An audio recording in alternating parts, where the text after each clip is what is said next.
In a world of gleaming tech campuses and prestigious engineering awards, Elijah Boone delivered packages. Not ideas, not innovations, just boxes. No one at Virex Dynamics noticed his careful eyes studying their failing propulsion prototype. The same one he'd designed years ago at MIT before it was stolen from him. When their critical test failed again, a frustrated engineer sneered, "Then you do it, genius." It was meant as dismissal. They didn't see his slight smile as he walked away.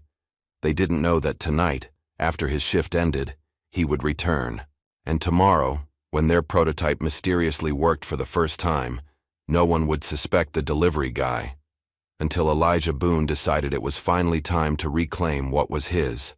Just before we get back to it, I'd love to know where you're watching from today, and if you're enjoying these stories, make sure you're subscribed. The morning sun cast long shadows across the loading dock as Elijah Boone organized the packages in his delivery van. At 35, he moved with the efficient precision that came from years of memorizing routes and addresses. His dark brown skin glistened with a thin layer of sweat despite the early hour. Summer in this city never gave anyone a break. "You've got a new stop today, Elijah," his supervisor called, waving a clipboard. "Virex Dynamics. They need these specialized components ASAP." Elijah nodded, mentally recalculating his route. "Virex? That's the aerospace place on the north side, right?" "Yeah, and these packages are priority. Some big government contract stuff." The supervisor handed him the clipboard. "They're expecting you by 11. Elijah checked his watch. He'd make it with time to spare, just like always. Being punctual wasn't just part of his job. It was a point of pride. In all his years as a delivery driver, he'd earned a reputation for reliability that even the most demanding clients appreciated. "No problem," he said, signing the form and handing it back. "I'll get it there." As he pulled out of the depot, Elijah allowed himself a small smile. Most people saw him as just another delivery guy, someone whose face blended into the background of their day. What they didn't see was the man who had once walked the halls of MIT as one of their brightest engineering students, whose mind still dissected and rebuilt the world around him out of habit. But that was a lifetime ago, before everything fell apart. The drive to Virex took him through the changing landscape of the city, from the industrial zone where his depot sat, through neighborhoods that grew progressively more affluent, until he reached the gleaming glass and steel complex that housed some of the most advanced aerospace technology in the country. Elijah parked in the delivery zone and approached the security desk, where a guard eyed him with practiced indifference. "Delivery for R&D, specialized components," Elijah said, handing over his ID. The guard checked his clipboard, then nodded. "Someone will escort you. Wait here." 5 minutes later, a harried-looking woman in a lab coat appeared. Her ID badge identified her as Dr. Karen Morris. "Finally," she muttered, signing for the packages. "Follow me. These need to go directly to Test Lab B." Elijah followed Dr. Morris through a maze of corridors, passing rooms filled with engineers hunched over computers or gathered around whiteboards covered in complex equations. The tension in the air was palpable, the kind that came from looming deadlines and failing projects. "Set them over there," Dr. Morris instructed when they reached the lab, pointing to a workbench. Elijah carefully placed the packages down and stepped back, taking in the enormous space around him. The lab hummed with activity as engineers moved between workstations, their faces tight with stress. At the center of the room stood what appeared to be a propulsion system prototype, surrounded by diagnostic equipment and multiple computer terminals. As he turned to leave, Elijah's gaze fell on a blueprint spread across a nearby table. Something about the design caught his eye. A familiar configuration, but with an obvious flaw in the wiring layout. He paused, studying it. A young engineer noticed his interest and smirked. "You know what that is?" he asked, his tone suggesting the answer was obviously no. Elijah hesitated, then quietly said, "The power routing to the secondary chamber is misaligned. It'll create feedback in the system." The engineer blinked in surprise, then laughed. "Then you do it, genius," he called out, drawing the attention of several colleagues who joined in the laughter. Elijah simply smiled and shrugged, turning to leave. but not before he noticed a young woman watching him with curious eyes instead of laughter. Her name badge read, Mira Talib, Junior Engineer. "Thanks for the delivery," she said quietly, her expression thoughtful. Elijah nodded and made his way back to the entrance, the sounds of the lab fading behind him. As he drove away from Virex, the familiar weight of his past settled back onto his shoulders. How many times had he been dismissed, underestimated, overlooked? Too many to count.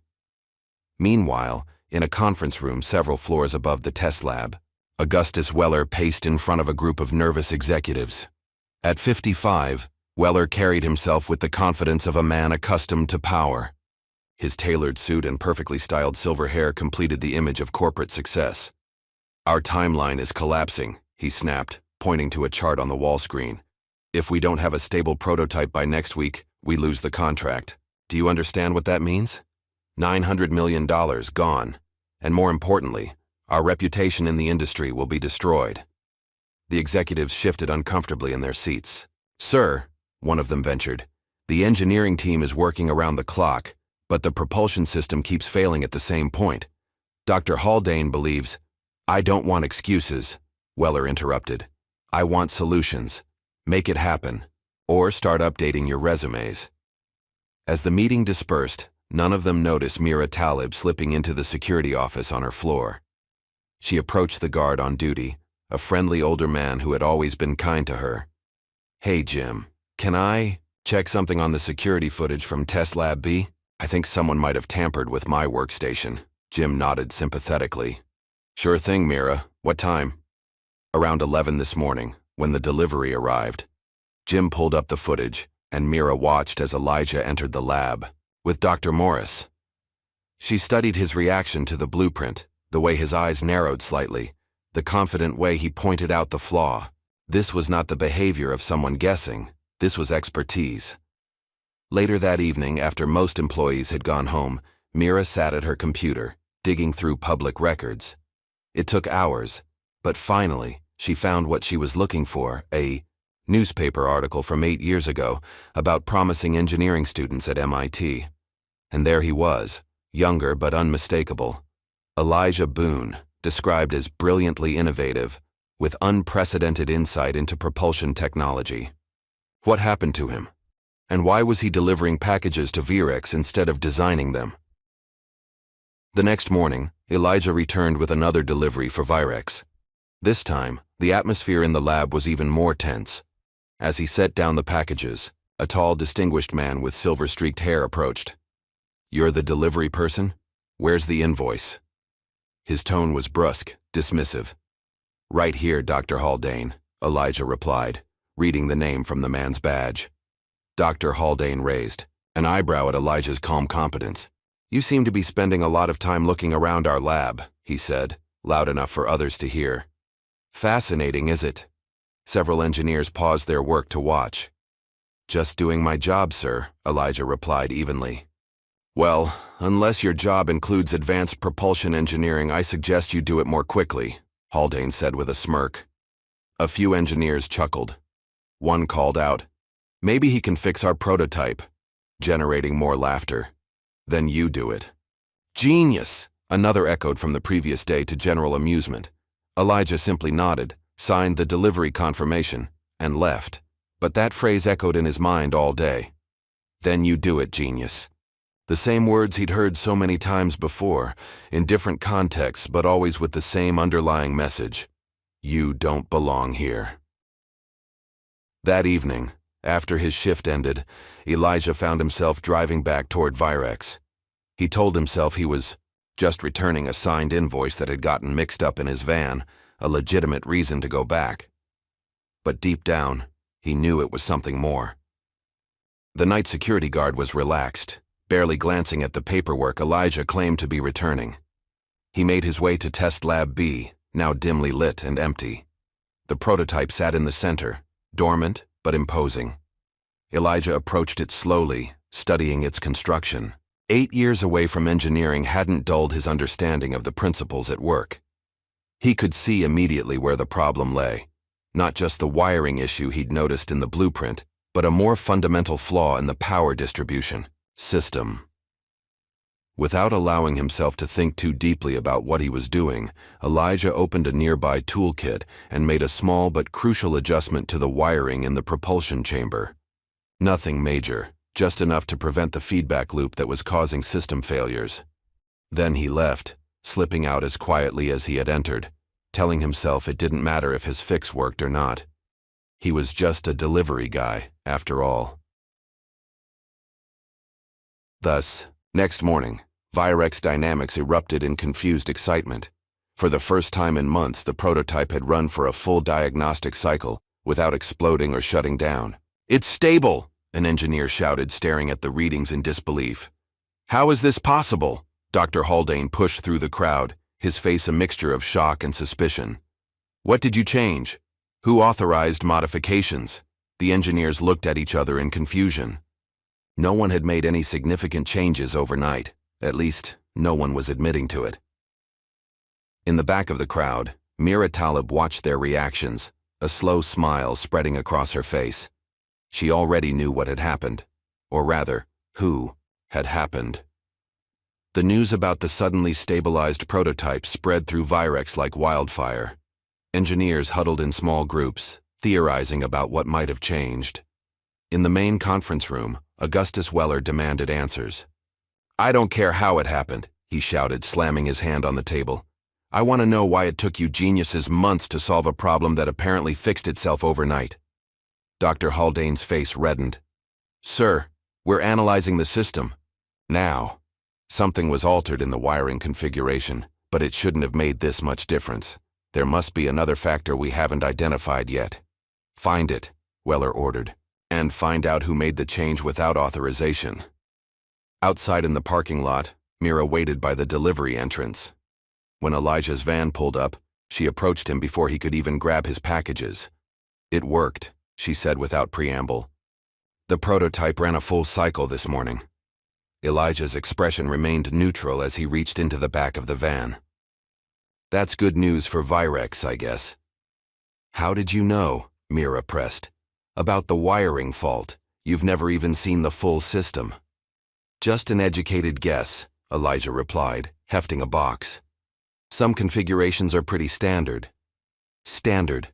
If you've studied advanced propulsion engineering," Mira countered. "MIT, right? Class of 2016? Elijah froze for a moment, then continued toward the entrance. "That was a long time ago. I'm just here to deliver these components."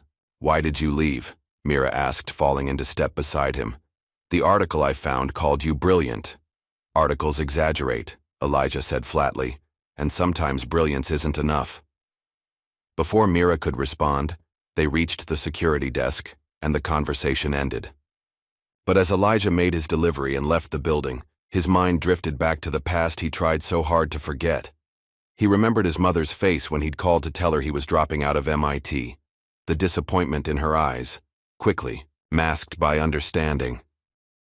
"Do what you need to do, baby," she'd said. "Just don't let them steal your fire." But they had stolen it, or rather, he'd given it away the day he walked out of Professor Lawrence's office after discovering the man had patented Elijah's propulsion concept under his own name. When Elijah had confronted him, Lawrence had simply smiled and said, "It's your word against mine. Who do you think they'll believe?" 3 months later, his mother died during a surgery that had been delayed because the hospital prioritized a wealthy donor with a less urgent condition. 2 blows that had taught Elijah the same lesson. In this world, power and privilege always won. And then, a year after that, he'd seen Lawrence's name in the news for selling several patents to a new aerospace company, Virex Dynamics. The irony wasn't lost on Elijah now as he drove away from the very building where his stolen ideas were failing without him. Inside Virex, tensions were escalating as engineers began pointing fingers at each other over the prototype's earlier failures. Unknown to most of them, one senior engineer named Victor Reese had been subtly sabotaging earlier test runs to make the team led by his rival, Dr. Haldane, look incompetent. With Weller's attention now focused on finding who had fixed the system, Reese grew nervous that his sabotage might be discovered. Mira, meanwhile, found herself increasingly torn between loyalty to her team and her growing suspicion that Elijah Boone knew far more than he was letting on. That evening, she waited by his van again. "I have a proposition," she said when he emerged from the building. "Meet me after hours. I want to show you something." Elijah shook his head. "I don't think that's a good idea." "They're going to run another test tomorrow," Mira persisted. "They've fixed what they think was the problem, but it's going to fail. Again, isn't it?" Elijah's silence was answer enough. "You could help," she urged. "Not for them, for the project itself." "Why would I care about Virex's project?" Elijah asked, his voice hardening. "Because I think you care about the work," Mira replied simply, "despite everything." Elijah drove home in silence, Mira's words echoing in his mind. The next day, he arranged his route so he'd be at Virex during their scheduled test run. From the loading dock, he watched through a window as engineers gathered around the prototype. Even from a distance, he could see they'd reverted the wiring to the original configuration, believing they'd fixed the actual problem elsewhere. When the system failed spectacularly, sending engineers scrambling for fire extinguishers, Elijah simply shook his head and returned to his van. That evening, his phone rang with an unknown number. "It's Mira Talib," the voice said when he answered. "I got your number from the delivery log." Before he could respond, she continued. "They made it worse. 2 engineers have minor burns. Will you just look at the full schematics? Unofficially?" After a long pause, Elijah agreed to meet her at a coffee shop near the Virex campus.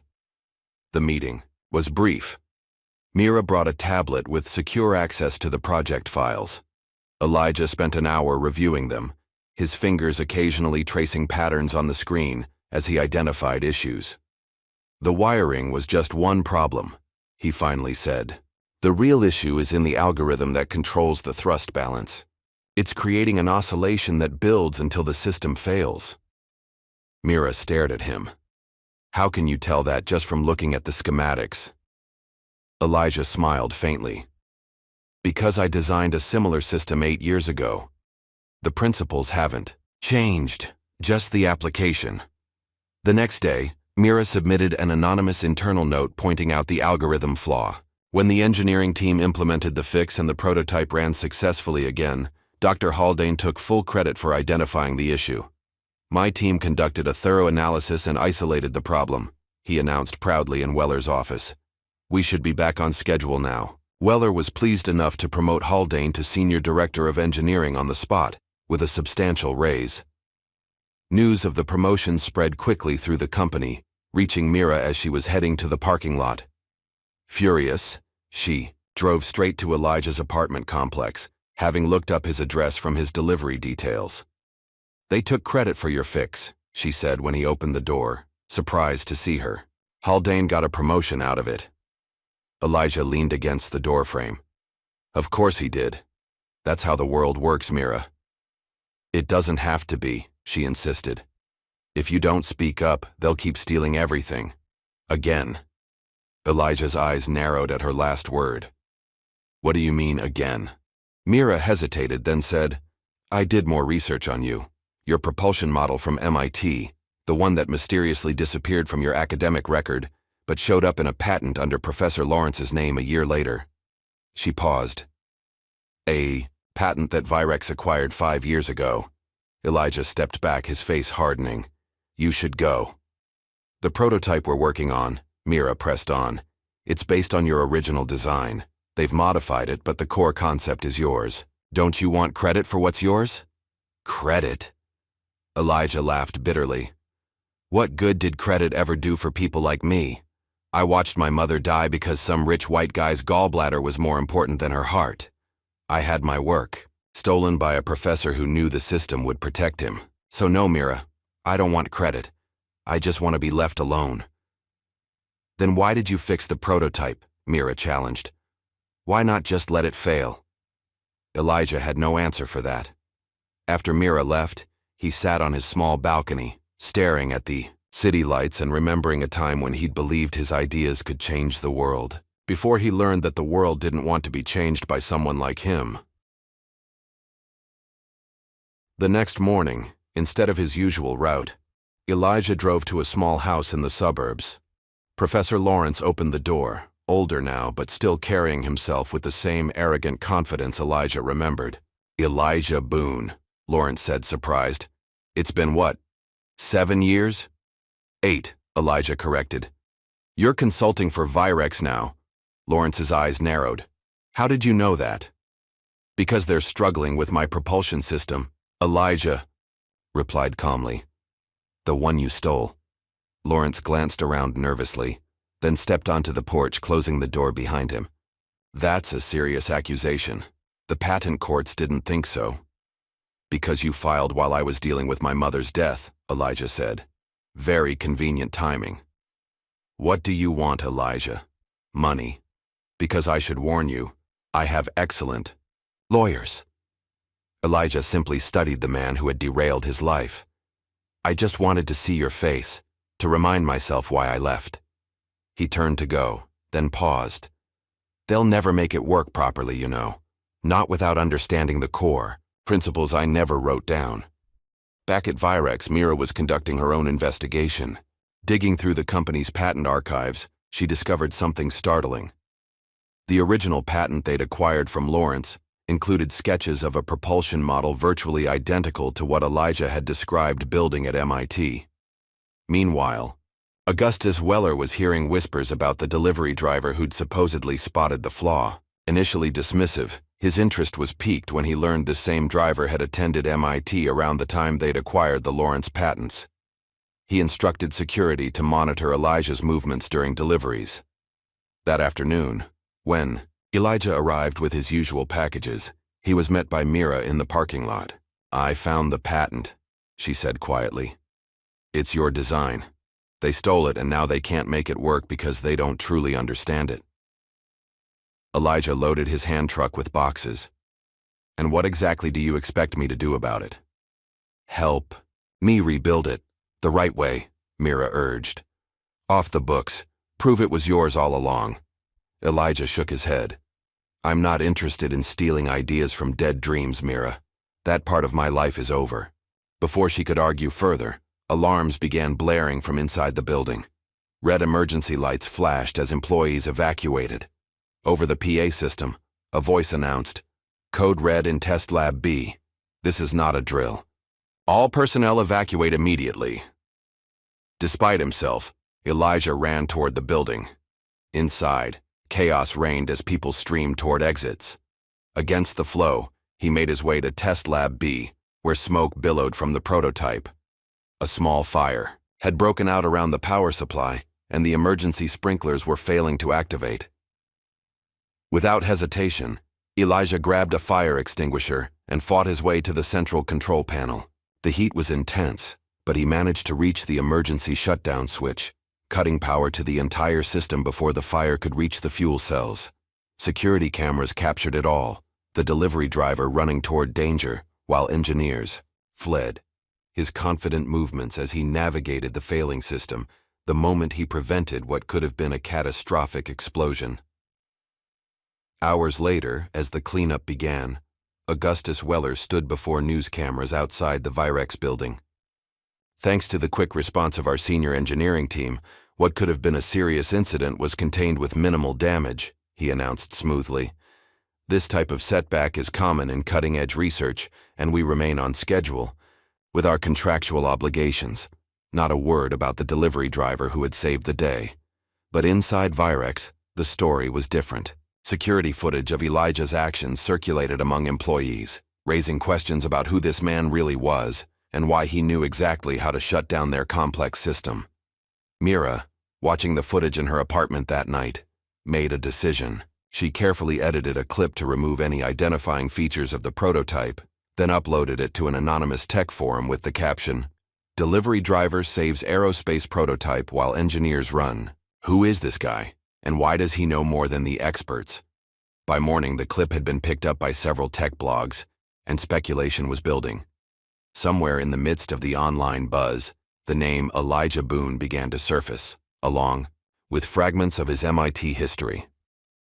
As Elijah started his delivery route, his phone buzzed with an email from an unfamiliar address. Tech Fusion Industries, a rival company to Virex, offering him a discreet position as a consultant. He deleted it immediately, but a seed of suspicion took root. How had they found him so quickly? And why now? When he arrived at Virex that day, the atmosphere had changed. Engineers eyed him with curiosity rather than dismissal. Dr. Haldane avoided him entirely, and Augustus Weller watched from his office window as Elijah's van pulled into the loading dock. After his delivery, Mira was waiting for him in the parking lot again. "They're talking about you inside," she said. "The video's everywhere." "You leaked it," Elijah stated, not a question. "Only a redacted version," Mira defended. "But yes, people deserve to know the truth." Elijah looked tired. "And what truth is that? That a delivery guy got lucky? That the most brilliant mind behind this technology isn't wearing a lab coat or sitting in the executive suite?" Mira countered. "Look, I have an idea. Help me solve the full system failure once and for all, but we'll do it off the grid. No official record, no way for them to take credit." "Why would you risk your career for this?" Elijah asked. Mira's expression grew serious. "Because my father was an engineer too. An immigrant with brilliant ideas who was pushed aside and forgotten. I watched what it did to him." She paused. "Some things are more important than a paycheck." Elijah studied her for a long moment, then slowly nodded. "All right. But we do this my way. And when it's done, I walk away for good." As Elijah drove away from Virex, he couldn't shake the feeling that he was being pulled back into a world he'd fought so hard to leave behind. Yet something had awakened in him. That spark of creation he'd thought long extinguished. For the first time in years, he felt the familiar excitement of solving a complex problem, of making something work that others couldn't. Maybe, just maybe, it was time to stop running from who he really was. The campus of MIT looked exactly as Elijah remembered: imposing brick buildings, students hurrying between classes, the constant buzz of brilliant minds at work. He sat in his parked van across the street watching. 8 years since he'd left, yet the wound still felt fresh. He'd told himself he needed to see this place again, to make peace with it before diving back into the world of engineering with Mira. But now that he was here, all he felt was the familiar ache of what might have been. His phone buzzed with a text from Mira. "Where are you? Thought we were meeting at 7. Elijah sighed and typed back, "Got held up. Be there soon." He started the engine but couldn't resist one last look at the engineering building where he'd once spent countless hours bringing his ideas to life. Professor Lawrence's office had been on the 3rd floor, corner window, the same office where Lawrence had smiled at him with cold eyes and said, "You're a brilliant young man, Elijah, but brilliance without connections is just wasted potential." Now Lawrence was a consultant for Virex, helping them struggle with the very technology he'd stolen from Elijah. The irony would be amusing if it weren't so painful. Elijah finally pulled away from the curb and headed toward the small workshop Mira had arranged for their off-the-books project. As he drove, his mind drifted to the day before, when he'd confronted Lawrence at his home. The professor had aged, but his arrogance remained intact. He'd been shocked to see Elijah, not remorseful, just surprised, as if encountering a ghost from a past he'd assumed was safely buried. "They'll never make it work properly," Elijah had told him. What he hadn't said was that part of him, a part he wasn't proud of, took satisfaction in that fact. Let them struggle with stolen blueprints they couldn't fully understand. Let them feel the frustration of knowing something should work but didn't. But another part of him, the part that had driven him to MIT in the first place, couldn't bear to see good engineering fail. That was the part Mira had somehow awakened. The workshop was in an industrial area, a small rented space filled with basic equipment. Nothing like the state-of-the-art labs at Virex, but it would serve their purpose. Mira was already there. When he arrived, hunched over a laptop. "Sorry I'm late," Elijah said, setting down his backpack. Mira looked up, her eyes bright with excitement. "You need to see this. I found something." She turned her laptop to show him a series of documents. Old design specifications, patent applications, and buried in the data, Elijah's original MIT project submission. "How did you get this?" he asked, stunned. "These files should have been deleted years ago." MIT maintains archives of all student projects. They don't delete anything, even when the professors try to bury it. She pointed to a date stamp on the say file. "Your submission predates Lawrence's patent by 8 months. Elijah stared at the screen, seeing his younger self in the detailed notes and innovative approaches. "It doesn't matter. The patent office already ruled on this." "Based on incomplete evidence," Mira countered. "But that's not even the most interesting part."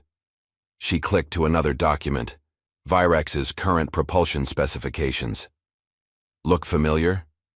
Elijah scanned the document, his jaw tightening. The design wasn't just similar to his, it was his, with only superficial modifications. The core concepts, the innovative approach to thrust modulation, even some of the original parameter values, all lifted directly from his work. "They're using my exact design," he said quietly. "But they're implementing it wrong. The phase alignment is completely off." "Because they don't understand the underlying principles," Mira finished for him. "They have the blueprint but not the vision." For a moment Elijah was silent, processing the implications. Then he shook his head. "I don't want anything to do with stealing ideas from dead dreams." Mira's expression softened. "Your dreams aren't dead, Elijah. They were stolen. There's a difference." Before he could respond, her phone chimed with a notification. "There's another test scheduled for tomorrow morning," she said, checking the message. "Haldane thinks they've fixed the code issues." "Have they?" "Not even close." Elijah sighed, running a hand over his close-cropped hair. "Let me see the full specs. I want to understand exactly what we're dealing with." As they worked late into the night, analyzing Virex's implementation of his design, Elijah felt a strange mix of emotions: anger at seeing his stolen work, satisfaction at their failure to make it function, and an undeniable excitement at engaging with complex engineering problems again. The next day, as predicted, Virex's test failed spectacularly. The prototype didn't just malfunction, it ruptured, sending a piece of metal through a safety shield and starting a small fire. No one was seriously injured, but the lab had to be evacuated. Elijah, making his regular delivery shortly after, watched the aftermath from the loading dock, engineers arguing, maintenance crews cleaning up, and Augustus Weller storming through the hallways, his face dark with rage. When Elijah entered the building with his packages, he was surprised to find himself in the middle of the evacuation. Without thinking, he set down his delivery and moved against the flow of people, toward the source of the commotion. The sprinkler system had activated, soaking everything, but electrical components were still sparking dangerously near the fuel cells. With calm efficiency, Elijah navigated to the emergency shutdown panel and cut power to the prototype's energy core, preventing what could have been a much more serious explosion. He worked quickly and methodically, as if he'd designed the system himself, which, in a way, he had. Security cameras captured it all. By evening, footage of the delivery hero was circulating among Virex employees, though the official company statement made no mention of Elijah, crediting the quick action of our senior engineering team for averting disaster. Unknown to most, however, Augustus Weller was reviewing the security footage in his office, his expression thoughtful as he watched Elijah expertly shut down systems that most delivery drivers shouldn't even recognize, let alone know how to operate. "Find out everything about him," Weller instructed his head of security. "Education, work history, everything." That night, Mira secretly uploaded a carefully edited clip of Elijah's actions to an engineering forum. By morning, it had spread to tech blogs and social media, with commenters speculating about the identity of the mysterious delivery guy, who seemed to understand complex aerospace technology better than the engineers who built it. As public interest grew, a tech journalist began connecting dots between Elijah, MIT, Professor Lawrence, and Virex's patents. The story was building momentum online, threatening to expose not just Elijah's past, but the questionable origins of Virex's prized technology. Meanwhile, Elijah received a surprising email, a job offer from Tech Fusion Industries, a direct competitor to Virex, offering him a substantial salary for a consulting position. The timing was suspicious. How had they found him so quickly? And why the sudden interest? When he showed the email to Mira during their evening workshop session, her eyes narrowed. "They're trying to buy your silence," she said. "Someone at Virex must have leaked information about you." Elijah declined the offer with a brief, polite email. He had no interest in corporate games. He just wanted to set things right and then return to his quiet life, or so he told himself. But as he and Mira continued working on their own version of the propulsion system, using scrapped parts and Elijah's original designs, he found himself more engaged and alive than he'd been in years. The familiar joy of solving complex problems, of creating something innovative and elegant, reminded him of who he'd once been, who he still was, beneath the layers of disappointment and resignation. Their secret project progressed rapidly.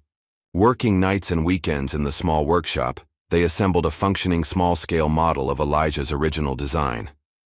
Unlike Virex's struggling prototype, theirs worked flawlessly from the first test, achieving stable thrust modulation that the corporate engineers had failed to master for months. "It's beautiful," Mira whispered as they watched their creation hover silently above the test platform, balancing perfectly on controlled jets of energy. For the first time in years, Elijah allowed himself a genuine smile of pride. "It is, isn't it?" As they celebrated their success, Mira opened up about her own past. "My father was an engineer in India, brilliant, innovative, but without the right background or connections. He immigrated here believing America would recognize talent regardless of where it came from." She paused, her expression growing distant. "He ended up maintaining other people's machines instead of building his own. I watched him slowly give up on his dreams. That's why I became an engineer, to finish what he started." Elijah nodded, understanding the weight of inherited dreams. "Is he still alive?" "Yes. He works as a maintenance supervisor for a manufacturing plant, still fixing other people's creations." She looked at Elijah. "That's why I couldn't just let this go. When I saw you, someone so brilliant being dismissed just like my father, I had to do something." Their moment of connection was interrupted by an alert on Mira's phone. She frowned as she read the message. "Someone tried to access our lab recordings from last week. The files have been corrupted." "Accident or sabotage?" Elijah asked. "Given everything that's happened, I'd bet on sabotage." She looked up worried. "Haldane has been acting strange lately, watching me, asking questions about my after-hours activities." The next morning, Elijah made his usual delivery to Virex, but something felt different. Security seemed tighter, and conversations stopped when he entered rooms. In Test Lab B, he noticed Dr. Haldane watching him with open suspicion. "Mr. Boone," Haldane called as Elijah was leaving. "A word?" Elijah paused, his expression neutral. "Yes, Dr. Haldane?" "You seem very interested in our work here," Haldane said, his tone falsely casual. "Always looking around, asking questions." "Just doing my job," Elijah replied evenly. "Delivering packages, where they need to go." "Of course," Haldane smiled coldly. "It's just that some of our team members have noticed you taking a particular interest in our prototype. Quite knowledgeable for a delivery person."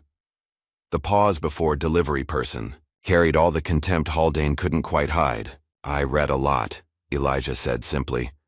"I'm sure you do." Haldane's smile didn't reach his eyes. "Well, don't let me keep you from your reading." As Elijah left the building, he couldn't shake the feeling he was being watched.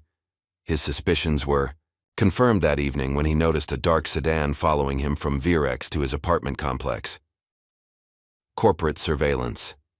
A sign that Weller was taking him seriously as a potential threat. The realization should have worried him, but instead, Elijah felt a strange satisfaction. For the first time in 8 years, the people who had dismissed him were finally paying attention.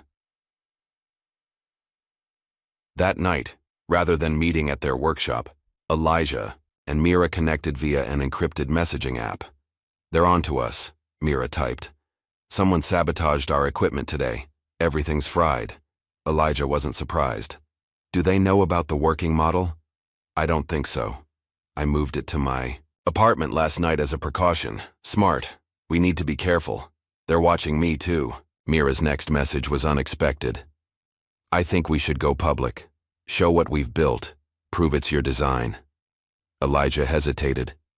Going public meant exposing himself to exactly the kind of attention and conflict he'd spent years avoiding. But staying silent meant allowing Virex to continue profiting from his stolen work, and worse, implementing it poorly. Before he could reply, Mira sent another message. I managed to access Virex's central server today. Elijah, there's something you need to see. It's not just about the patent. What do you mean? Financial records, shell companies, offshore accounts. Augustus Weller didn't just acquire Lawrence's patent. He orchestrated the whole thing. There are payments to Lawrence dating back to when you were still his student. The implication hit Elijah like a physical blow. This wasn't just opportunistic theft after he'd left MIT. This was planned, Weller and Lawrence working together, to steal his work from the beginning. Send me everything, he typed back, his hand steady despite the anger building inside him. As Mira transferred the files, neither of them realized that her access to the server had not gone unnoticed. Ian Parker, a junior engineer on Mira's team who secretly reported to Augustus Weller, had installed spyware on her work computer. While he hadn't captured the files she'd taken, he knew she had accessed restricted financial records. The next morning, Ian met with Weller in his private office. She's definitely working with the delivery driver, Ian reported. And she's accessed your private financial records. Weller's expression darkened. What exactly did she see? I can't be certain, but she was in the Lawrence payment folders. Weller leaned back in his chair, considering the implications. This is becoming a problem. Should I have security detain her? Ian asked. No, Weller decided. That would only confirm her suspicions and create a scene. We need to handle this delicately. He looked at Ian. Keep watching her. Find out what she's planning with Boone. Meanwhile, Mira's leak of Elijah's heroic actions during the lab fire had gone viral. Tech forums were buzzing with speculation about the mysterious delivery driver who seemed to know more about aerospace engineering than Virex's own team. News outlets had picked up the story, running headlines like, Delivery Hero Saves $1 Million, Prototype and Who is Virex's Mystery Savior? The public pressure was building. People wanted to know who Elijah was and why a delivery driver could understand complex systems that baffled trained engineers. The story touched on themes of overlooked talent and institutional bias that resonated with many readers. Elijah, however, remained focused on the documents Mira had sent. They painted a damning picture. Augustus Weller had specifically targeted Elijah's work years ago using Lawrence as his inside man. The payments, the stolen patent, the shell companies, all part of a carefully orchestrated plan to acquire innovative technology without paying its true creator. And now, years later, they couldn't make it work properly because they'd never fully understood the principles behind it. The irony might have been satisfying if it weren't so infuriating. The abandoned research annex at the edge of Virex's campus had been scheduled for demolition months ago, but budget cuts had left it standing, empty, forgotten, and perfect for Mira and Elijah's clandestine work. They'd moved their equipment there after the sabotage at their workshop, figuring the last place anyone would look for them was on Virex property itself. Using their own space against them feels appropriate, Mira said, as she calibrated their small prototype, now rebuilt and improved after the sabotage. Elijah nodded, focused on the schematics displayed on his tablet. The symmetry is satisfying. They'd been working after hours for 2 weeks, refining their model while gathering evidence of Weller's conspiracy to steal Elijah's original work. The more they uncovered, the more extensive the deception appeared to be. Your design wasn't just stolen, Mira said, looking up from her work. It was the foundation of Virex's entire propulsion division. Without it, they wouldn't have secured their initial government contracts. And now they can't deliver what they promised, Elijah replied, because they don't understand how it's supposed to work. As they continued their secret lab sessions, a gradual shift occurred between them. What had begun as a professional alliance evolved into something deeper, a friendship built on mutual respect and shared purpose. Mira saw in Elijah the brilliant mind her father might have been if given the chance. Elijah found in Mira the determination and integrity he'd once believed the engineering world lacked. One evening, as they were testing a new configuration, Mira suddenly opened up about her family.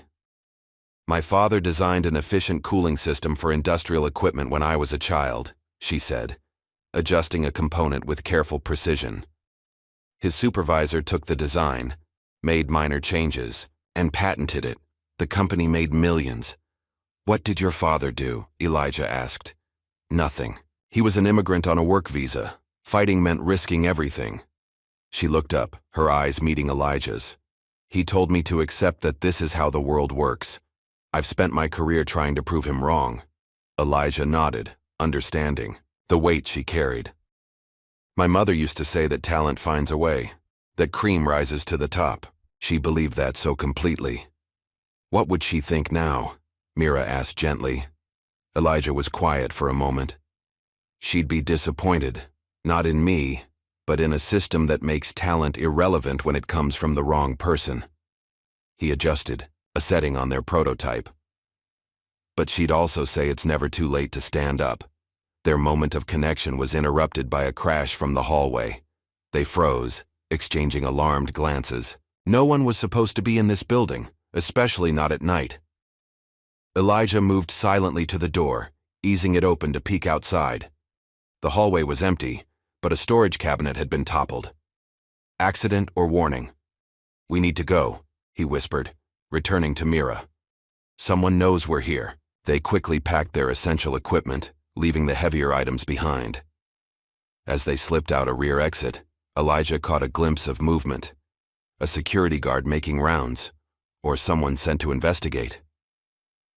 The next day, when Mira arrived, at work, she found her workstation in disarray.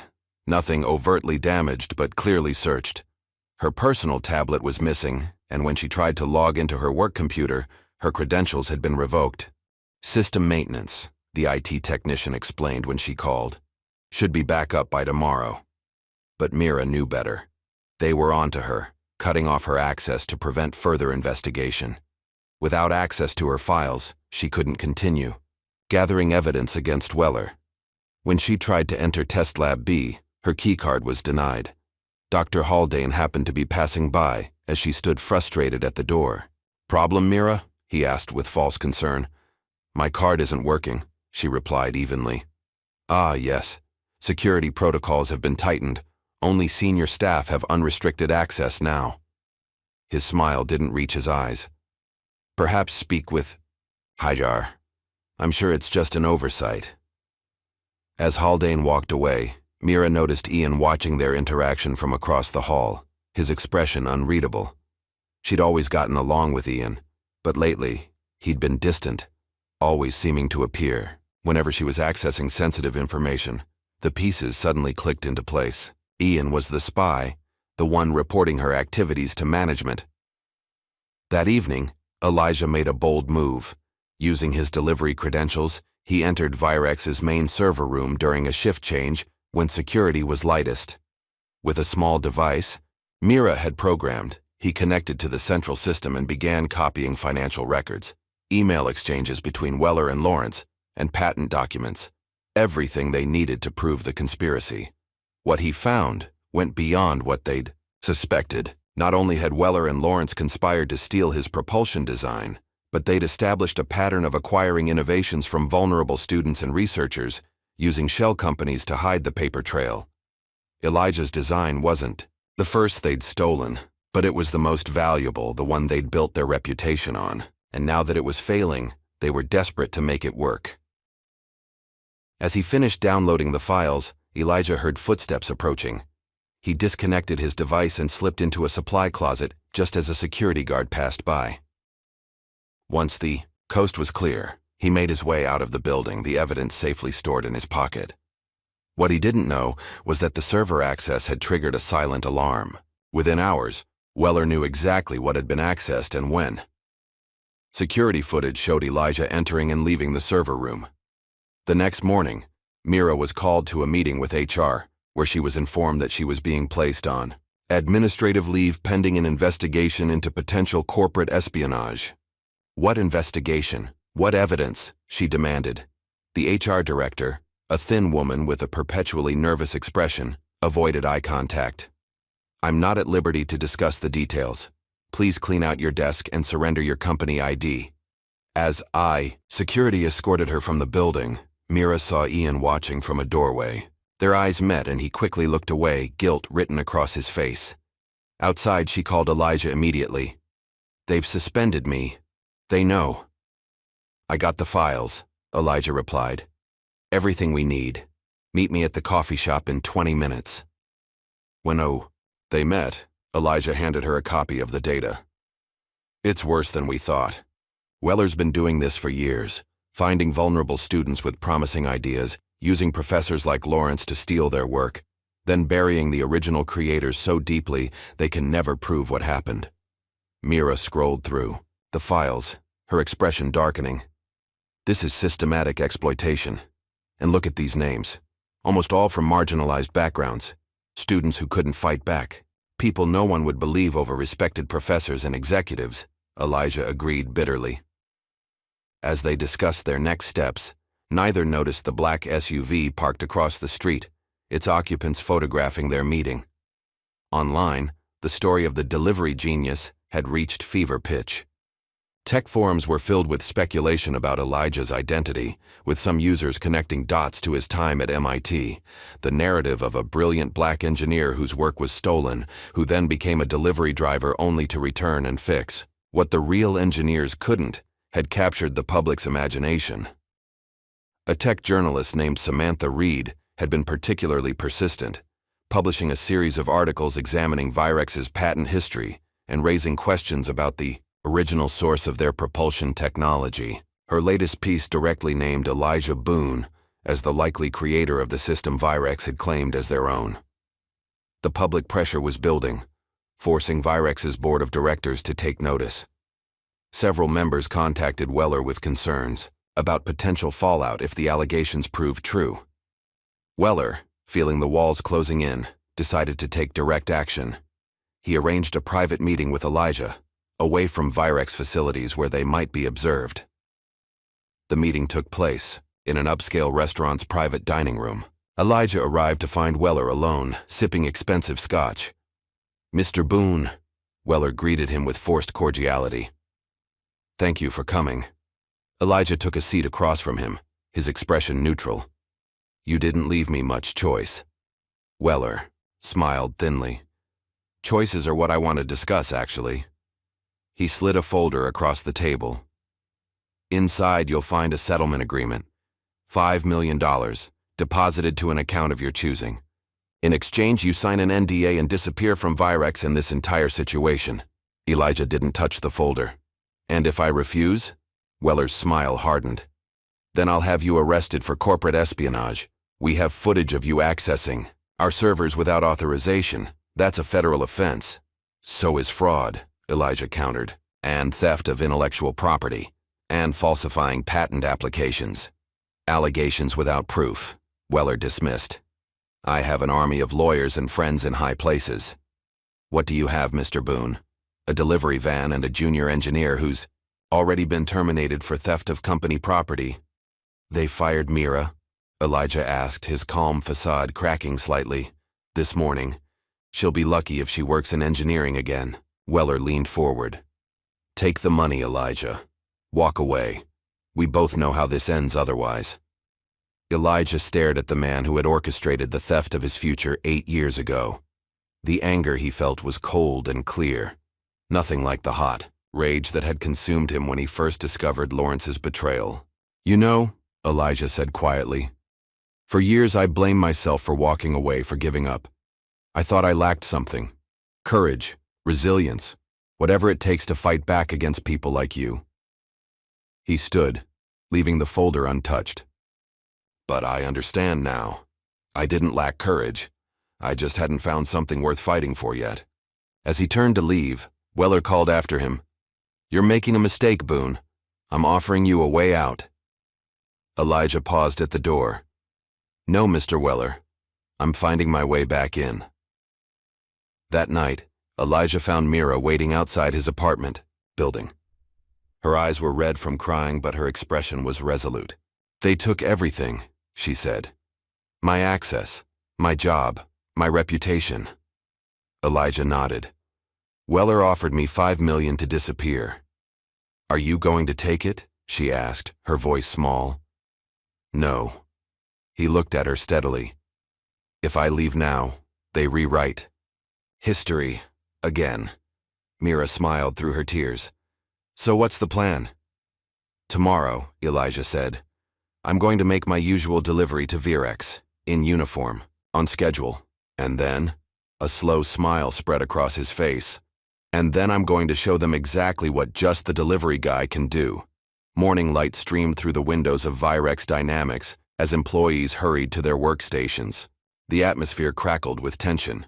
Rumors of Mira's firing and speculation about the viral delivery genius had spread throughout the company.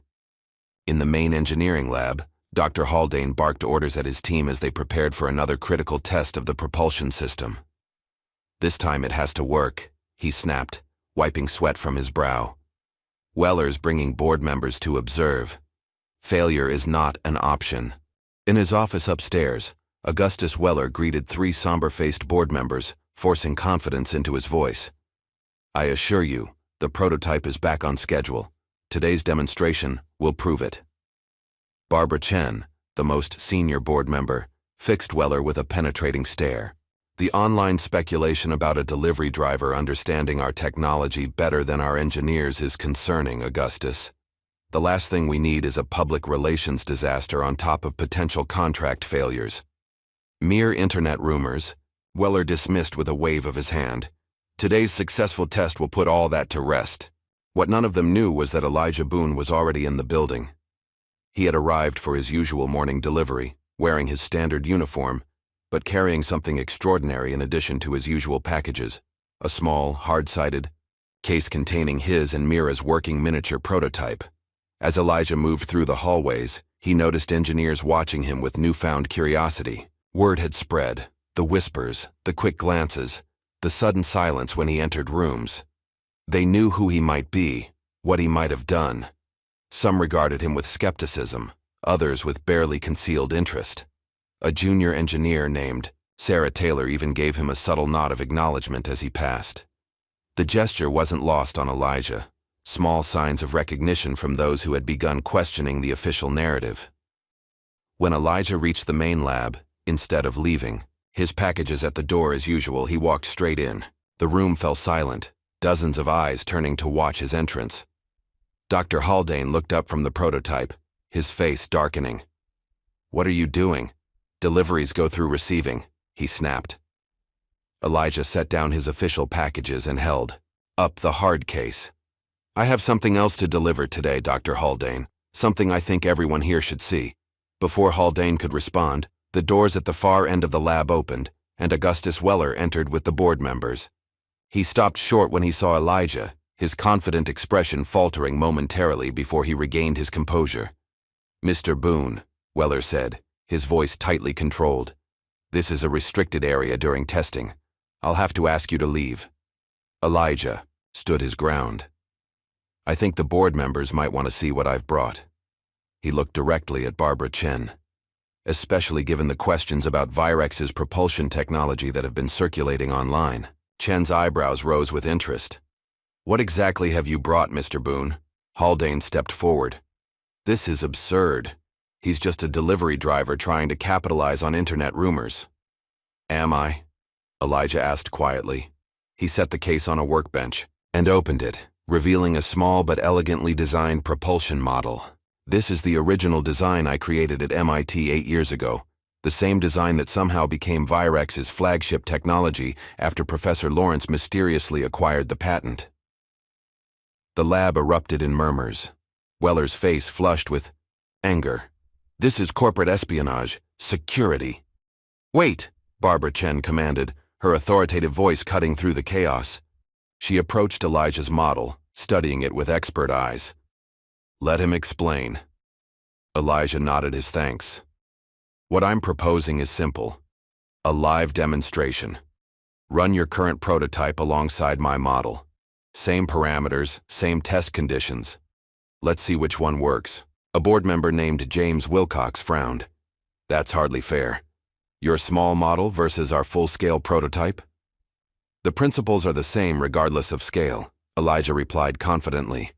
If anything, larger systems are easier to stabilize, not harder. This is outrageous, Weller interrupted, stepping between Elijah and the board members. We can't allow an unauthorized person to disrupt official testing. Today's demonstration is critical for our federal contracts. Barbara Chen studied Weller, then looked back at Elijah.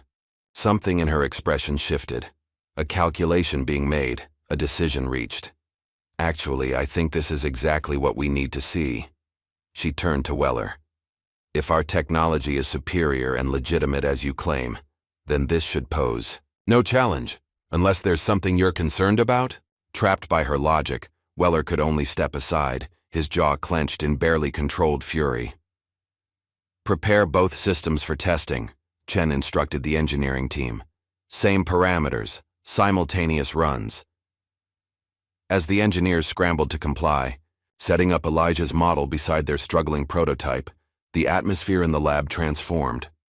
The younger engineers moved with a new energy, excited by the unprecedented challenge. Some senior engineers, loyal to Haldane, worked reluctantly, certain the delivery driver would be humiliated. Dr. Haldane hovered over the preparations, interjecting with criticisms. The testing protocols are designed for our system, not this toy. The principles are universal, Elijah replied calmly as he calibrated his model. If your system works, mine should fail under the same conditions, and vice versa. From the back of the lab, Ian, the engineer who had spied on Mira, watched with conflicted emotions. His loyalty to Virex warred with his growing unease about Weller's methods. As final preparations were completed, a crowd had gathered. Word had spread throughout the building about the showdown in the main lab. Even administrative staff had found excuses to be present, standing around the edges of the room, watching with anticipation. Both systems are ready, announced the lead. Test engineer Barbara Chen nodded. Begin the test sequence. The two propulsion systems powered up simultaneously. Immediately, warning lights flashed on Virex's prototype as it struggled to maintain stability. Engineers rushed to make adjustments, but the oscillation patterns only worsened. Meanwhile, Elijah's model hummed quietly, its energy field perfectly balanced, thrust vectors aligned exactly as specified. It rose from the testing platform and hovered, rock steady, exactly as designed. The contrast couldn't have been more dramatic, Virex's full-scale prototype shuddering with instability, while the small model performed flawlessly. After 3 minutes, Virex's system automatically shut down due to critical instability. Elijah's continued running perfectly. The silence in the lab was absolute.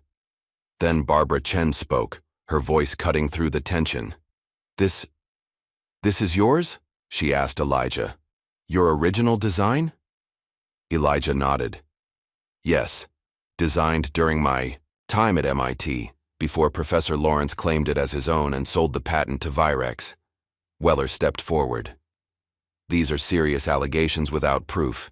Anyone can build a small model that works under controlled conditions. I have proof, came a voice from the doorway. Mira stood there, tablet in hand. Financial records showing payments from Weller to Lawrence dating back to when Elijah was still his student. Patent applications with timestamps proving Elijah's work predated Lawrence's claim. Email exchanges discussing how to acquire Elijah's design while ensuring he couldn't prove ownership. She walked into the lab, connecting her tablet to the main display screen. And I'm not the only one who knows. A journalist named Samantha Reed received these documents this morning. They're being published as we speak.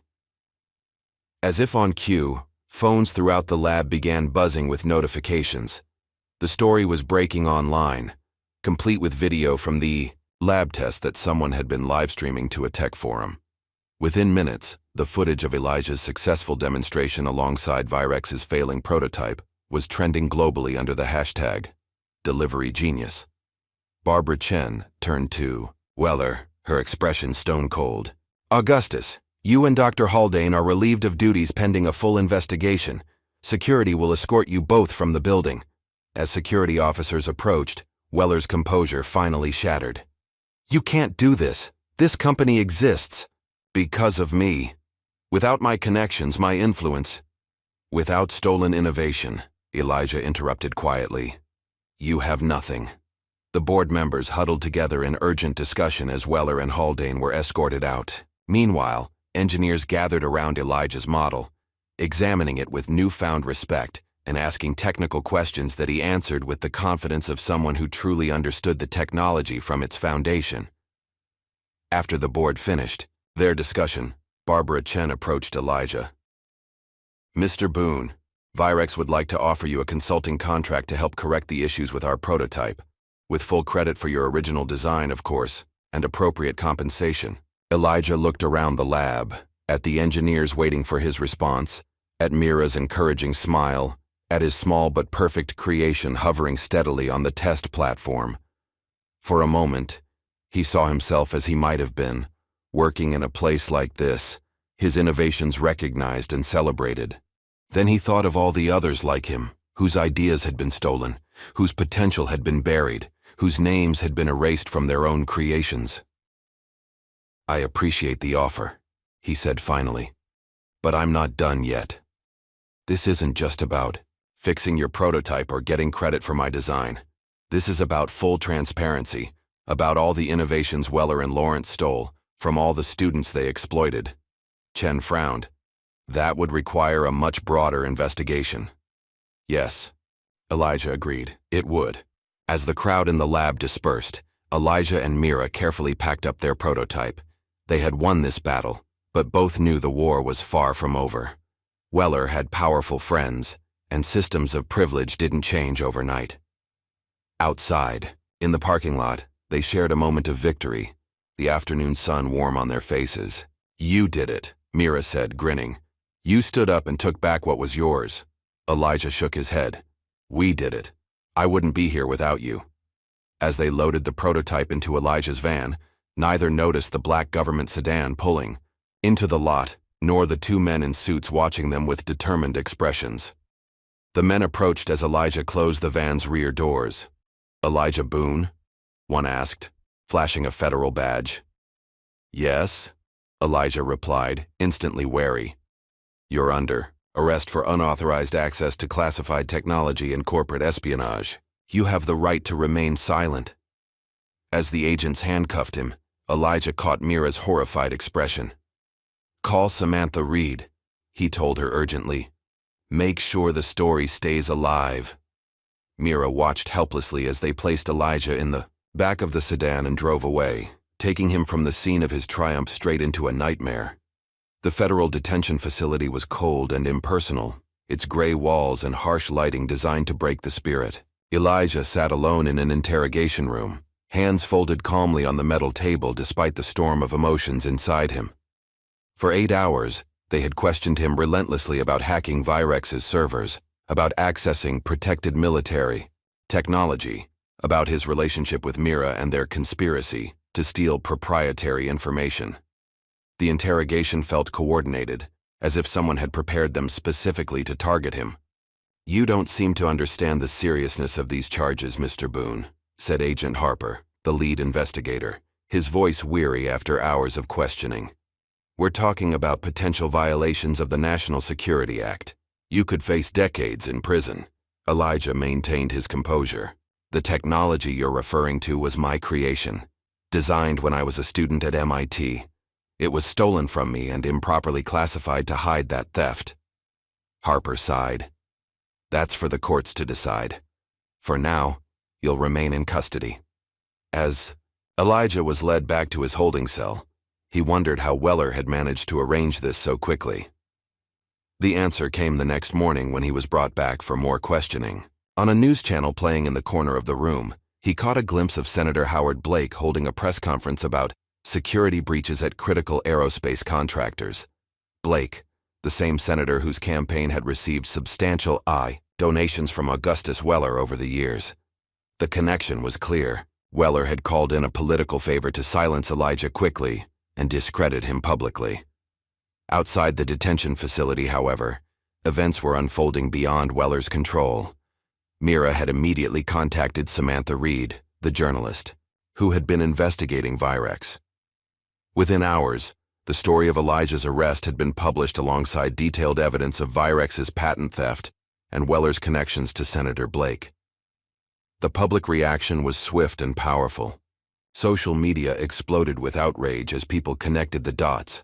A brilliant black engineer whose work was stolen, who proved his genius by fixing what the thieves couldn't, only to be arrested on dubious charges when he reclaimed what was rightfully his. Protesters gathered outside Virex headquarters, holding signs with slogans like "Free Elijah Boone" and "Justice for the Delivery Genius."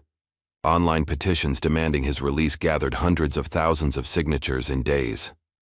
Inside Virex, the atmosphere had shifted dramatically.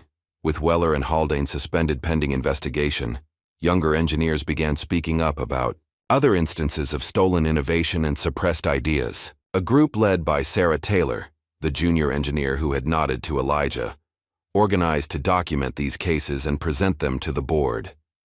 Mira, though banned from Virex property, worked tirelessly from outside, coordinating with these internal allies and collecting testimonies from former employees and students who had similar experiences with Lawrence and other professors in Weller's network.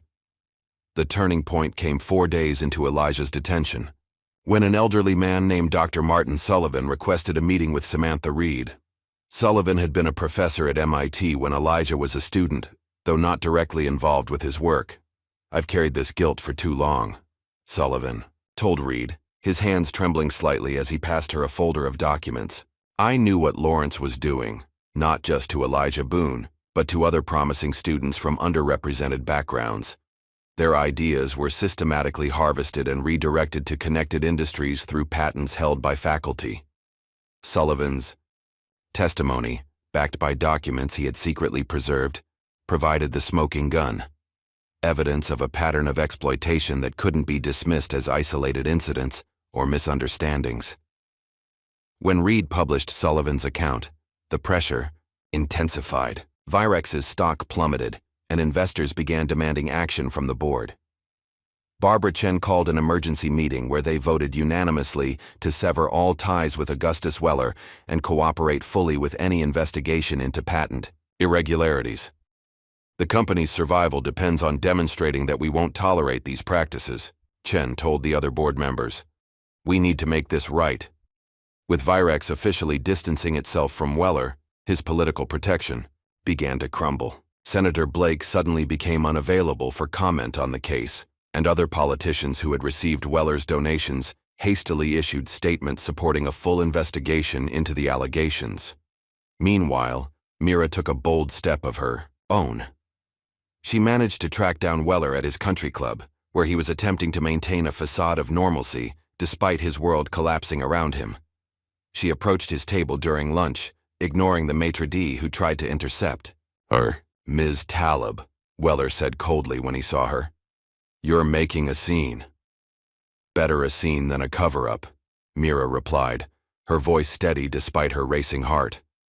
"I just came to deliver a message. You built this empire on lies, and now it's crumbling." Weller's composed expression slipped, revealing the rage beneath. "You have no idea who you're dealing with, little girl. I still have friends in places you can't imagine. So does Elijah," Mira countered. "They're just different places. Newsrooms, social media, the streets, places where the truth matters more than connections." As security escorted her out, Mira felt a weight lift from her shoulders. She had faced the man who had tried to destroy her career and spoken her truth directly to him. Whatever happened next, she would have no regrets. What happened next exceeded even her expectations. The Federal Bureau of Investigation, the real FBI, not the agents who had arrested Elijah, opened an inquiry into the circumstances of his detention. When they discovered that the arresting agents had acted on orders from Senator Blake without proper authorization or evidence, they intervened. Just 5 days after his arrest, Elijah was released. The official statement cited insufficient evidence and procedural irregularities, but everyone understood the truth. His detention had been a political favor, not legitimate law enforcement. As Elijah walked out of the detention facility, he was stunned to find hundreds of people waiting, protesters with signs, journalists with cameras, and in the front, Mira, her face radiant with triumph. Cameras flashed as he blinked in the bright sunlight. Someone thrust a microphone toward him, asking for a statement. For a moment, Elijah was overwhelmed. Then he simply said, "The truth can be buried, but it grows in the dark. Today it reached the light." The crowd erupted in cheers. News helicopters circled overhead, broadcasting the scene live across the country. Elijah had entered Virex as just the delivery guy. Now he emerged as a symbol of innovation reclaimed, of justice delayed, but not denied. That evening, after the cameras had gone and the crowds dispersed, Elijah drove to the cemetery where his mother was buried. The quiet there was a balm after the chaos of the past days. He knelt beside her grave, touching the cool stone gently. "They tried to bury me, Mom," he whispered, "but they didn't know I was a seed." In the soft twilight, he could almost hear her response, the wisdom she'd tried to instill in him since childhood. That talent finds a way. That cream rises to the top. She had been right after all, though the path had been longer and harder than either of them could have imagined. As Elijah drove home, his phone buzzed with messages, job offers from tech companies, interview requests from major networks, congratulations from strangers who had followed his story. But the message that mattered most was from Mira. "What next, genius?" For the first time in 8 years, Elijah found himself smiling at the word. What next indeed? With his reputation restored and his innovation recognized, the possibilities stretched before him like an open road. Meanwhile, in separate developments, federal investigators had opened formal inquiries into both Augustus Weller and Senator Blake. The conspiracy that had begun with stolen student work had expanded into financial irregularities, misuse of government contracts, and apparent bribery of public officials. Lawrence, seeing the writing on the wall, had already reached out to prosecutors, offering testimony against Weller in exchange for leniency. The professor who had once smugly told Elijah, "It's your word against mine," was now scrambling to save himself by betraying his co-conspirator. The reckoning had begun, not just for the theft of Elijah's work, but for a system that had allowed powerful men to build careers and fortunes by exploiting the innovations of those with less power and privilege. And at the center of it all stood Elijah Boone, no longer hiding his light, no longer just the delivery guy. He had delivered something far more valuable than packages: truth, justice, and hope for others like him, whose voices had been silenced and whose brilliance had been buried. The seed had grown. The truth had reached the light, and nothing would ever be the same. The Global Technology Summit was normally reserved for industry titans and established innovators. Yet this year, its most anticipated speaker was a man who, just weeks earlier, had been delivering packages to those same titans. The main hall was packed beyond capacity, with attendees spilling into overflow rooms where screens displayed the stage. Elijah stood in the wings, adjusting his tie. Not a delivery uniform this time, but not quite a typical executive suit either. He'd chosen something that reflected his journey, professional but unpretentious, a subtle reminder of where he'd come from. 2 minutes, Mr. Boone, a staff member informed him. Mira appeared at his side, giving his shoulder a reassuring squeeze. "Ready to make history again?" Elijah took a deep breath. "As ready as I'll ever be." When his name was announced, the audience erupted in applause before he'd even taken the stage. Camera flashes lit up the darkened hall as he approached the podium, the spotlight following his confident stride. For a moment, he simply looked out at the crowd, CEOs, engineers, investors, and journalists, all waiting to hear what the delivery genius would say. The irony wasn't lost on him. "Thank you for that welcome," Elijah began, his voice steady and clear. "For those who don't know me, my name is Elijah Boone. Until recently, I was just the delivery guy, and they never saw me coming." A wave of laughter and applause washed through the audience. But my story isn't unique, he continued, his tone growing more serious. Every day, brilliant ideas are overlooked because of who presents them. Innovation doesn't care about your title, your background, or the color of your skin. But too often, the gatekeepers of opportunity do. Over the next 30 minutes, Elijah shared his journey, from his early passion for engineering to the theft of his work, from his years of quiet resignation to his recent vindication. He didn't name Weller or Lawrence directly. He didn't need. Their downfall had been playing out in the headlines for weeks. The question I've been asked most often is, what's next for Elijah Boone? He said as he approached the conclusion of his speech. Today I'm ready to answer that question. The room fell silent in anticipation. I've received generous offers from many companies represented in this room, Elijah acknowledged with a nod. And I'm grateful for that recognition, but I didn't fight to reclaim my work just to hand it over to a new set of gatekeepers. He paused, looking toward Mira at the side of the stage. Today I'm announcing the formation of Boone Dynamics, a company focused on ethical propulsion technology. Yes, but also on something more fundamental, creating pathways for overlooked innovators, particularly from marginalized communities. The announcement triggered a fresh round of applause, but Elijah wasn't finished. And I'm honored to introduce my co-founder and chief technology officer, Mira Talib, the engineer who believed in me when no one else would. Mira joined him on stage, beaming as the audience applauded. Together, they outlined their vision, not just developing cutting-edge technology, but establishing mentorship programs and educational initiatives to ensure that the next generation of innovators wouldn't face the same barriers they had. As they left the stage to a standing ovation, reporters clamored for additional comments, but the most meaningful response came from a young engineering student who had waited patiently at the edge of the crowd. "Mr. Boone," she said when she finally reached him, "your story changed how I see my future. I almost quit last semester, after a professor dismissed my thesis proposal. Now I'm fighting for it." Elijah smiled, recognizing in her the same determination he'd once had and had found again. "What's your name?" "Zoe Williams." "Well, Zoe Williams, Boone Dynamics will be watching your career with great interest." In the weeks that followed, Elijah and Mira worked tirelessly to establish their company. With Elijah's newfound fame and the vindication of his technology, securing funding was surprisingly easy. Investors were eager to be associated with the delivery genius whose story had captured the public imagination. They leased a modest facility on the outskirts of the city, nothing like Virex's gleaming corporate campus but perfect for their needs. Their first hire wasn't an experienced engineer, but a gifted 16-year-old named Marcus Jenkins, who had been building homemade propulsion models in his family's garage. "His designs are raw but innovative," Mira explained as she showed Elijah the teenager's work. "Reminds me of someone else I know." Elijah studied the rough sketches and crude prototypes, recognizing the spark of genuine talent. "Let's bring him in, not as an intern, as a junior developer. Full salary, flexible hours so he can finish school."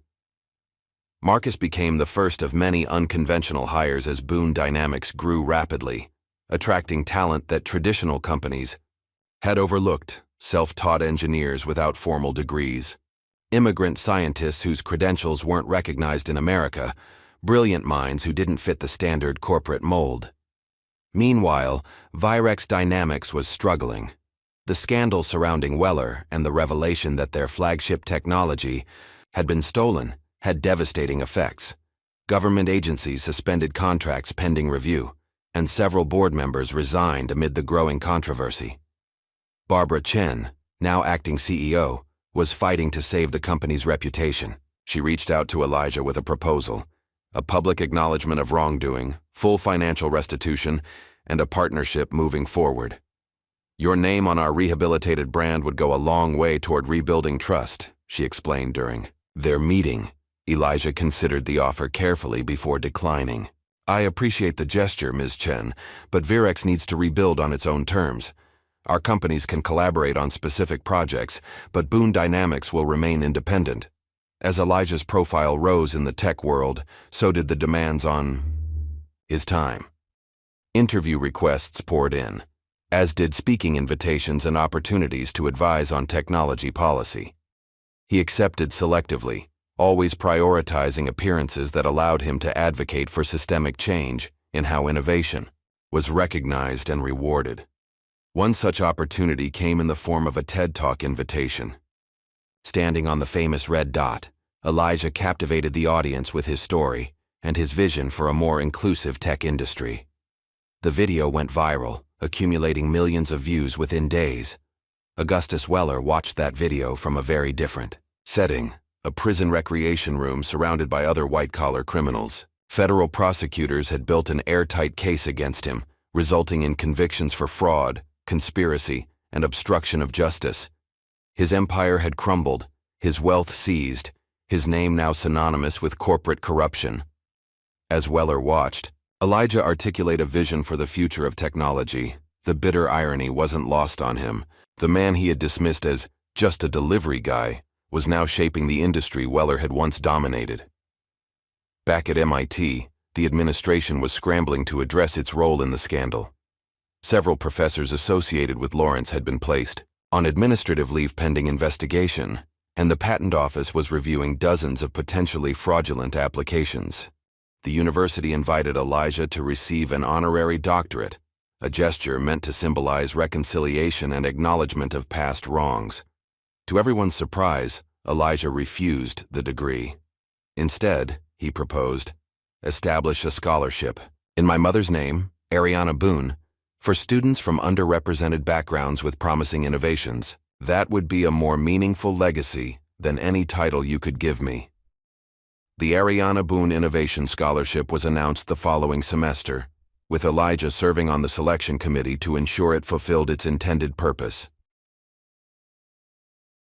As Boone Dynamics continued to grow, Elijah remained grounded in his purpose. He maintained a hands-on role in their technology development, often working directly with young engineers like Marcus to refine their ideas. The company culture reflected his values, collaborative rather than competitive, focused on innovation rather than hierarchy. One evening, after most employees had gone home, Elijah received an unexpected visitor. His brother Michael, whom he hadn't seen in nearly 5 years, was waiting in the reception area. "Eli," Michael said, standing awkwardly as Elijah emerged from his office. "I saw you on TV.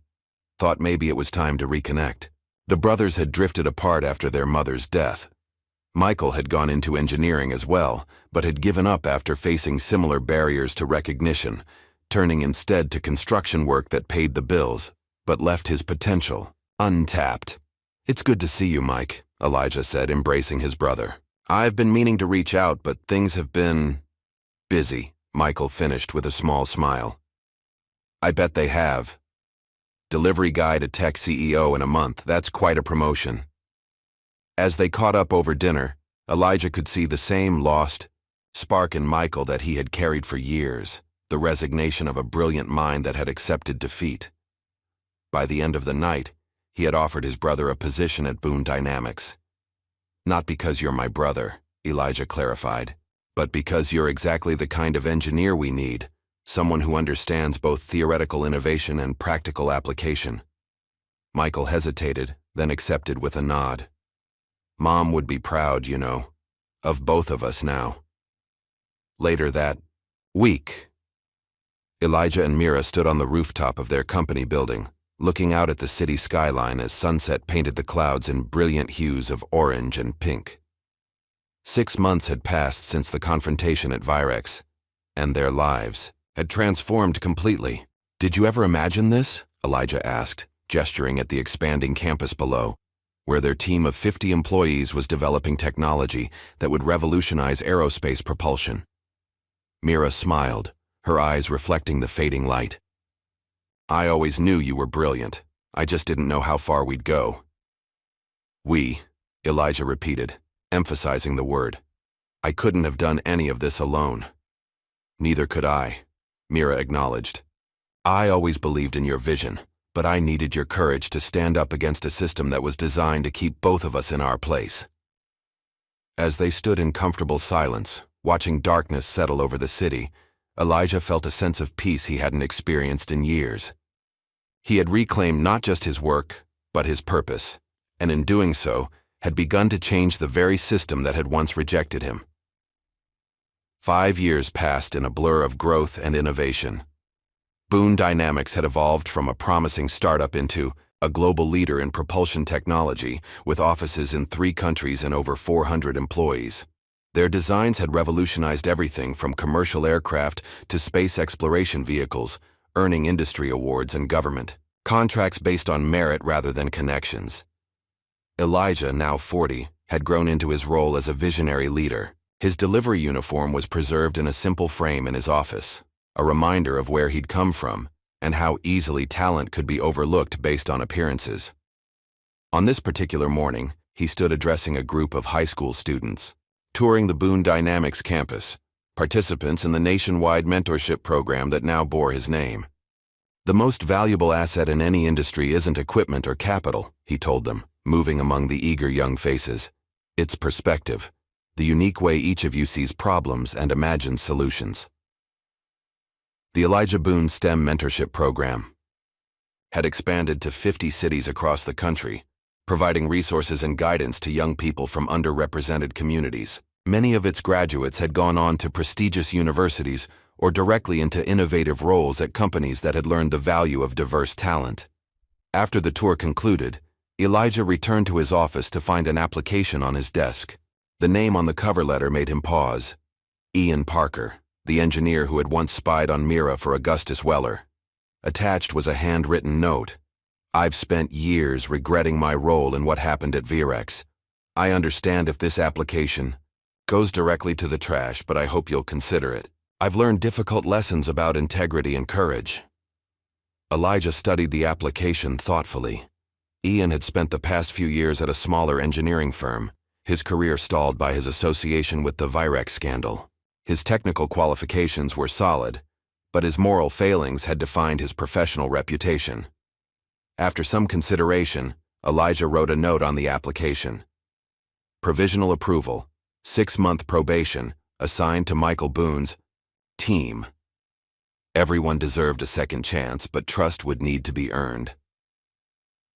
Later that day, Elijah attended a screening of Just the Delivery Guy, The Elijah Boone Story, a documentary produced by a major streaming platform. The film chronicled his journey from MIT student to delivery driver to technological innovator, placing his personal story in the context of broader systemic barriers to recognition.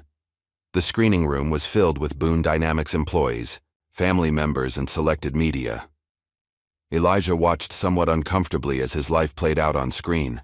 The pain of his mother's death, the theft of his work, the years of quiet resignation, and finally, his dramatic reclamation of his legacy. When the credits rolled, the audience rose in a standing ovation. Elijah acknowledged their applause with a humble nod, then invited Marcus Jenkins, now 21 and a senior developer at Boone Dynamics, to join him at the front of the room. 5 years ago, Marcus was building propulsion models in his garage. With no clear path to turn his brilliance into opportunity, Elijah announced. Today, he's filed his own propulsion patent, with Boone Dynamics as the assignee but his name prominently as the inventor. Marcus beamed as Elijah held up the patent certificate. This is what we're building. Not just technology, but a legacy of recognition, where brilliance is valued regardless of its source. The following week brought another milestone. During a development meeting for their newest project, Elijah observed a junior engineer named Taylor being dismissed by her supervisor when she proposed an unorthodox approach to a persistent problem. I've heard that before, Elijah interrupted, stepping forward. Let's hear her idea. The room fell silent as Taylor hesitantly explained her concept, a novel approach to phase alignment that challenged conventional thinking but offered potentially significant efficiency gains. Her supervisor looked skeptical. That's completely untested. We can't waste resources on. That's exactly what we should be testing, Elijah countered. Innovation doesn't come from following established patterns. He turned to Taylor. Develop a proposal. You'll lead a small team to explore this approach. The moment reminded him powerfully of his own experience. How different things might have been if someone in authority had said those words to him 8 years ago. In a strange twist of fate, Virex Dynamics, now, under entirely new leadership following its near collapse, approached Boone Dynamics with a licensing proposal. They wanted to incorporate Elijah's propulsion technology into their next generation of aerospace systems, with full attribution and substantial royalties. Ironic, isn't it? Michael commented when Elijah shared the proposal. They're coming to us for permission to use what they once stole. Elijah signed the agreement the next day. The goal had never been to destroy Virex, but to create a system where innovation was properly recognized and rewarded. This licensing deal represented a small but significant step toward that vision. As Boone Dynamics celebrated its 5th anniversary, Elijah received an unexpected request for a meeting from Professor Lawrence. The man who had stolen his work was a shadow of his former self, disgraced, unemployable in academia, and serving probation for his role in the patent fraud scheme. Elijah agreed to meet him at a small coffee shop near the Boone Dynamics campus. Lawrence arrived looking aged beyond his years, his once confident posture now stooped with defeat. "Thank you for seeing me," Lawrence began, his voice subdued. "I know I don't deserve your time." "Why did you want to meet?" Elijah asked directly. Lawrence stared into his coffee cup. "I wanted to apologize, though I know that's inadequate. And..." He hesitated. "I wanted to ask if there's any way I could contribute to your mentorship program, not as an engineer or advisor, but perhaps sharing my story as a cautionary tale."